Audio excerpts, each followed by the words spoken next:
In 1893, September 26, in Hunan Province, in a small village called Xiangtang, a man was born called Mao Zedong. This man would go on to change the face of China forever. A complicated figure, history will show.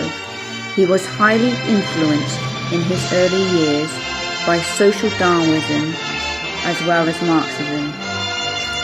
These influences led to his visionary ideas as well as his future role as a dictator and, as some would say, a madman. Between 1902 to 1909, Mao attended a Chinese elementary school where he had a traditional Chinese education, which included the 5 words: benevolence, personal loyalty, manners, wisdom, and the 5th, to be a trustworthy person. In the year 1910, he attended a high-class elementary school in Xiang village in Hunan Province. He was impacted by the reformist movement, introduced by Kang Youwei and Lian Qichao, where they tried to change the Qing dynasty's policies using non-violence. In 1911, he learned of Sun Zhongshan and his Chinese Revolutionary League, which was one of the first attempts to try to wake the people up to save China. He is known as the founding father of China. In October of 1911, he entered the army and became a member of the anti-Qing movement. Half a year later he resigned and returned to college to continue his studies. In 1914, he continued his studies in Changsha. This is where he encountered Herbert Spence, the British sociologist who had written the book The Study of Society, where Spence had applied Darwinism theories into the human society. This heavily influenced Mao's thinking.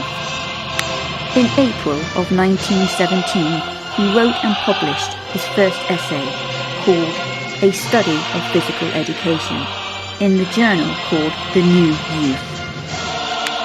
By this time, he had rebelled against his family and tradition, and had also rejected his arranged marriage. In 1918, he went to Beijing University and became the librarian there. This is where he first met Li Dajiao, who was one of the first founding members of the Chinese Communist Party. This is also where Mao was introduced to Marxism's ideas and the Russian October Revolution.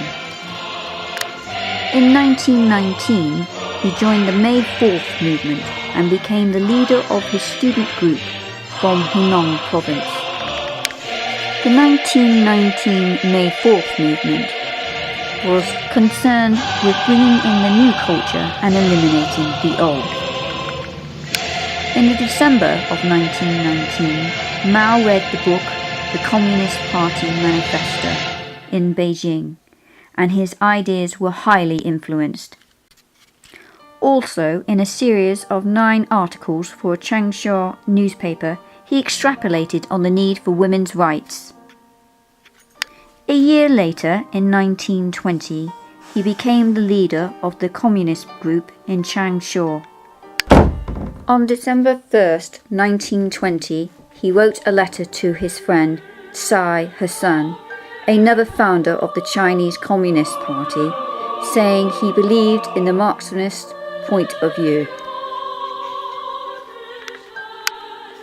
Also that winter, he married his first wife, Yang Kai-hui. In 1921, Mao attended the first session of the First National People's Congress in Shanghai as the representative of the Changsha Communist Group. That same year, on October 10th, he founded and became the secretary of the Communist Hunan Province branch. In 1924, he joined the First National Congress of the Kuomintang. At this time, the Communist Party and the National Party, which was also the government, were not against each other. A year later, in 1925, he joined the KMT, Kuomintang Central Propaganda Department. In 1926, the leader of the Kuomintang, known as Chiang Kai-shek, removed any chance of the Communist Party being placed in charge of the military. This was due to the Zhongsha warship incident, also known as the March 20th incident. A year later, in 1927, Chiang Kai-shek launched a counter-revolutionary coup in Shanghai that resulted in a huge amount of fatalities amongst the Communist Central Party. The rest of the Communist Party moved to Jiangxi province. On August the 1st, the same year, the Nanchang Uprising occurred. It was the first military confrontation between the Kuomintang and the Communist Party. 2 months later, in October, after a series of battles, Mao founded the first revolutionary base in Jinggangshan in Jiangxi province. Over the next several years, Mao's position in the Communist Party rose. He stayed at the revolutionary base under siege from the Kuomintang and held on to it. However, in 1934, at night on October the 18th, Mao left Jiangxi province and started his long march along with the remaining Communist Party members in order to escape the Kuomintang. The march would last a year.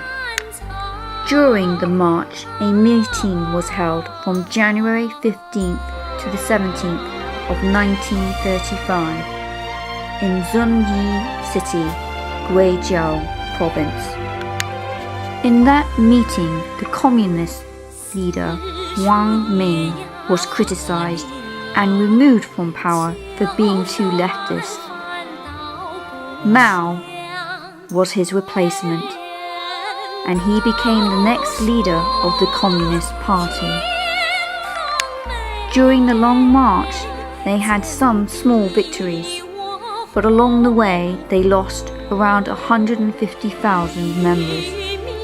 The Long March finally ended in October 19, 1935.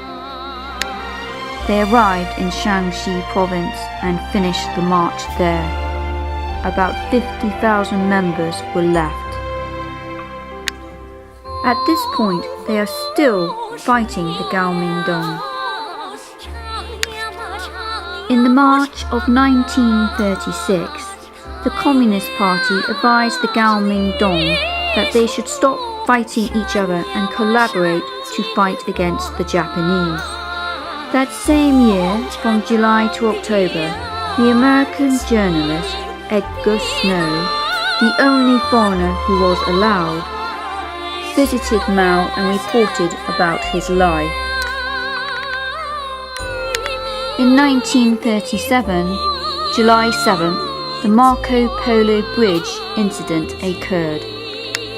A Japanese soldier disappeared on a military maneuver, and the Japanese wanted to search Beijing City for the missing soldier. When the Chinese did not allow them to do so, the Japanese bombed the Marco Polo Bridge and started to attack the Chinese army around the Beijing area.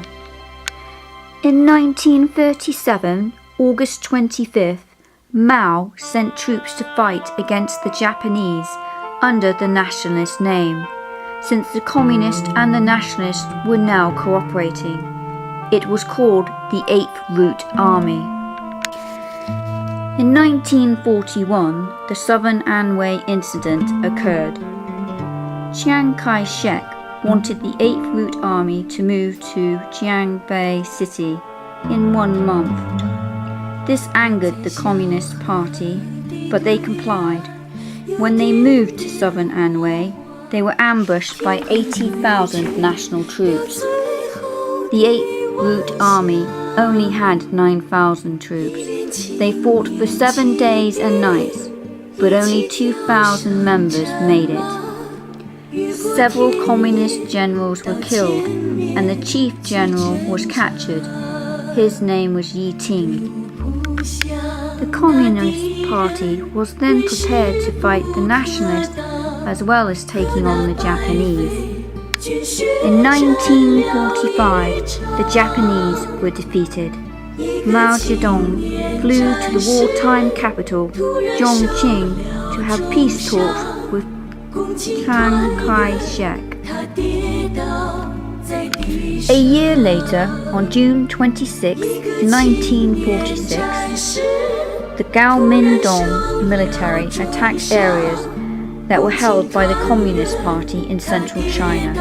The Civil War started. It finished in 1949, and on October 1st, the founding of the People's Republic of China occurred. Mao Zedong made his triumphant speech. In 1950, October 8th, Mao decided to enter the Korean War. In 1951, 10 months later, he started a movement to fight against the counter-revolutionaries.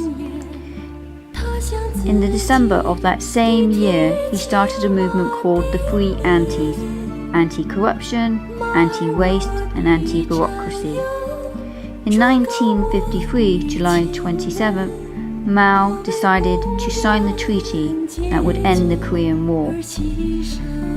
Then, in the following year, 1954, January, he started with his fellow communists to write the Constitution of China at Hangzhou. In the same year, September 28th, Mao became the president of the Military Commission of the CPC Central Committee. This meant Mao was officially in control of the military. In 1956, he signed papers saying he wished to be cremated after his death. A day later, in April 28, he announced the 100 Flower Campaign, which was where he asked people to come forward with their ideas and criticism. In 1957, May 12, Mao announced the ratification within the party. In 1958, the Great Leap Forward started. From January to October, in all the meetings of the party, Mao encouraged everyone throughout China to work hard in order to build a socialist society, one that would outproduce the British and the US. For the first few years, it looked like it was working and many prospered, but then famine set in, as well as reality. From 1959 to 1961, the 3 bad years as it became to be known, at least 30 million people perished due to Mao's ideas. In the early 1960s, with failure of Mao's policies, his popularity had waned. The Minister of Defense, Lin Biao, moved to rebuild Mao's popularity. He brought together works of Mao's speeches and essays in a collection of maxims called the Quotations from Chairman Mao. By 1963, the readings had spread through the People's Liberation Army, and Mao's reputation had raised to the sum of its former glory.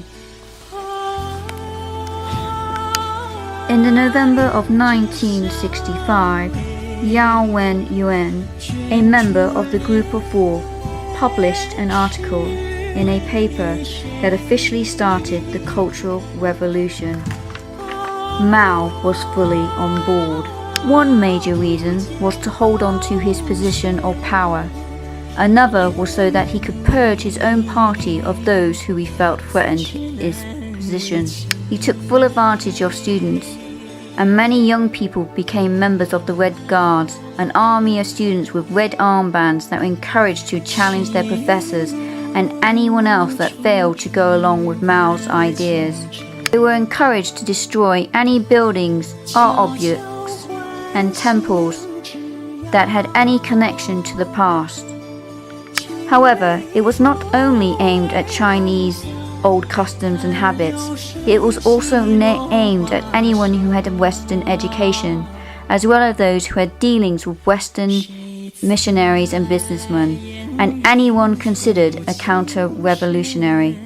The Red Guards were given full rein to erase the old way of thinking, and anyone that they considered were counter-revolutionary they were allowed to eradicate. Many people who had once been supporters of Mao policies ended their lives. Professors, artists, authors had become terribly disenchanted with the way Mao was going. In 1976, Mao died in Beijing and officially ended the Cultural Revolution. Mao remained a controversial figure right up until the end of his life.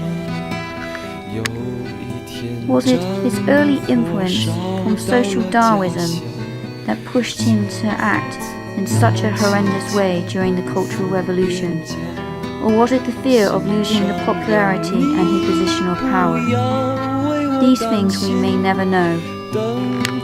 In other parts of the world, Mao is still held in high esteem as a symbol of revolution, and in others he's reviled.